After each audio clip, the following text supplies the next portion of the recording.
આકાશવાણી અમદાવાદ વડોદરા. હવે આપ સાંભળશો ખેડા જિલ્લાનો સમાચાર પત્ર, જેના લેખક છે જનક જાગીરદાર. ખેડા જિલ્લા સમાચાર પત્રની શરૂઆત ખેડા જિલ્લાના સુપ્રસિદ્ધ યાત્રાધામ ડાકોરના ઠાકોર રાજા રણછોડરાયજીની રથયાત્રાથી કરી. ડાકોરના મંદિરેથી રાજા રણછોડરાયજીનું બાળ સ્વરૂપ ગોપાલલાલજી મહારાજ ડાકોરના નગરચર્યાએ નીકળ્યા. ડાકોરના ઠાકોરજીની પુષ્ય નક્ષત્રમાં રથયાત્રા 27 જૂનના રોજ નીકળી. અંદાજે 9 કિલોમીટરના રૂટ પર આ રથયાત્રા ફરી હતી અને ભક્તો ભાવીભોર બન્યા હતા. યાત્રાધામ ડાકોરમાં પુષ્ય નક્ષત્ર પ્રમાણે ઠાકોરજીની 253મી રથયાત્રા નીકળી હતી. સવારે 9 કલાકે ચાંદીથી સજાયેલા રથમાં ભગવાનને બિરાજમાન કરાયા હતા. આ સમયે જય રણછોડના ગગનભેદી નાદ સાથે સમગ્ર ડાકોર ગુંજી ઉઠ્યું હતું. આ રથયાત્રામાં ઢોલ નગારા, ભજન મંડળીઓ, કરતબબાજોની હાજરી પણ જોવા મળી હતી. વાત કરીએ પર્યાવરણના જતન અને જાળવણી અને વૃદ્ધિની. ખેડા જિલ્લાના નડિયાદ તાલુકામાં મારું વડતાલ, હરિયાળું વડતાલનો સંકલ્પ કરાયો. ઉત્તર સંડા હાઈવે ચોકડીથી જોડગામ સુધી 2222થી વધુ વૃક્ષો વાવવામાં આવશે. ધારાસભ્ય પંકજ દેસાઈએ એક પેડ માં કે નામ અંતર્ગત પોતાના માતૃશ્રીના સ્મરણાર્થે વૃક્ષારોપણ કરી અભિયાનનો પ્રારંભ કર્યો.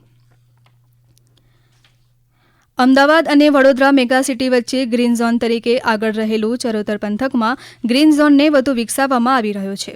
નડિયાદ તાલુકાના વડતાલ ગામે સ્વામિનારાયણ સંસ્થા દ્વારા મારું વડતાલ, હરિયાળું વડતાલનો સંકલ્પ હેઠળ મેગા વૃક્ષારોપણ ઝુંબેશનો પ્રારંભ થયો. વડતાલ રેલવે ફાટક પાસે યોજાયેલા કાર્યક્રમમાં સૌપ્રથમ અમદાવાદ વિમાન દુર્ઘટનામાં મૃત્યુ પામેલ પૂર્વ મુખ્યમંત્રી વિજય રૂપાણી સહિત સૌ મૃતકોને શ્રદ્ધાંજલિ અર્પણ કરવામાં આવી હતી.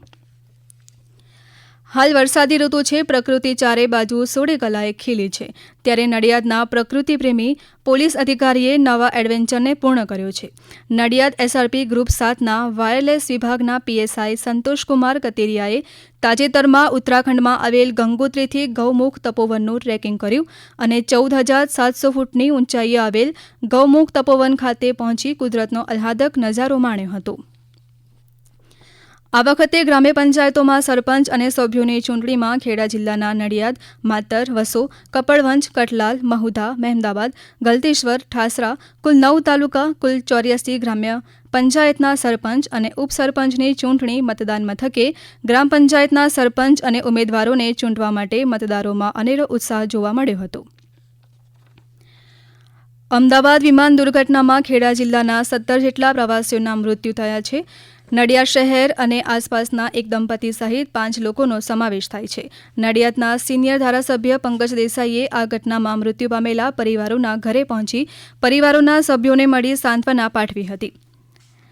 દેશના પ્રધાનમંત્રી નરેન્દ્ર મોદીના નેતૃત્વમાં કેન્દ્ર સરકારના 11 વર્ષ સેવા, સુશાસન તથા ગરીબ કલ્યાણના પૂર્ણ થયા છે.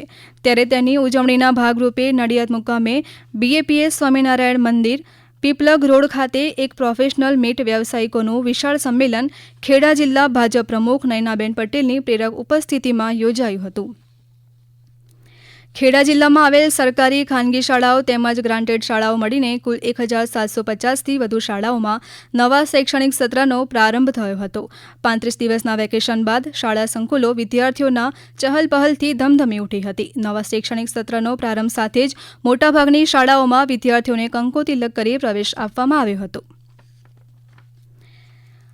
આપ સાંભળી રહ્યા હતા ખેડા જિલ્લાનો સમાચાર પત્ર, જેના લેખક હતા જનક જાગીરદાર. આ પ્રસારણ આકાશવાણીના અમદાવાદ વડોદરા કેન્દ્ર પરથી કરવામાં આવ્યું.